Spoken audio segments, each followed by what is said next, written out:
tell you my story. Kwambia hadithi yangu. I never imagined my husband would go. Sikujua mume wangu atakufa siku moja. I never thought so. Sikuifikiria. Even the last day when I'm with him at the hospital. Hata siku ya mwisho tukiwa hospitali pamoja. And he took the last breath. Na akapumua ya mwisho. I was in shock. Nilikuwa nimeshtuka. I told everybody there. Nikamwambia kila mtu. My sons who are with me, Pastor Morris and many who are with me. Mchungaji Morris na wengine walikuwa pamoja. Pastor Dennis was there. Mchungaji Dennis, mchungaji Andrew. I said to them, get out. Nikamwambia tokeni. Because I see like you don't have faith. Naona ni kama hamna imani. Your level of faith is not matching mine. Kiwango chenu cha imani hakijafikia changu. Because my faith is that this man is getting up. Imani yangu ni ya kwamba huyu jamaa anafufuka. Do you hear me today? Unanisikia leo? I said to them, get out. Nikamwambia tokeni nje. And I started to call him. Kaanza kumuita. I started to say, baby, stop these games. Dia baby, wacha hii mchezo. Get up now. Amka keti. 3 hours later, masaa matatu baadaye, they came and said, my friends, wakaniambia rafiki, we have to do this. Lazima tufanye hii. It is for sure he has gone. Kabisa ameenda. Now he has gone. Sasa alikuwa ameenda. And now I have to now accept. Na sasa nikubali that he's gone. Ya kwamba ameenda. And then God tells me, Mungu akaniambia, I want you to wipe your eyes. Taka ufute hiyo machozi. I want you to get up. Taka uamke. And I want you to begin to take a step. Taka uanze kuchukua hatua. And he said, and every step you take, kila hatua utachukua, I'm going to be with you. Nitakuwa na wewe. And I said, go. Kasema Mungu, as long as you're with me, kama uko na mimi, I'm taking the step. Nachukua hizo hatua. And I took the first step. Nachukua ya kwanza. And I preached the word of God. And God showed up Mungu akaja in a way I've never seen. I took the second step.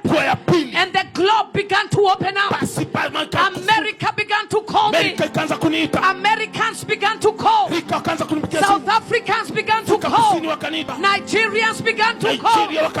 I want to tell you right now, I can't even cope with the demands. Because when you allow your gaze to be on your way, it doesn't matter the storm you're facing.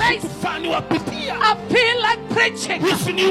I don't care what storm you're facing. I came to tell you, don't let the devil speak to you.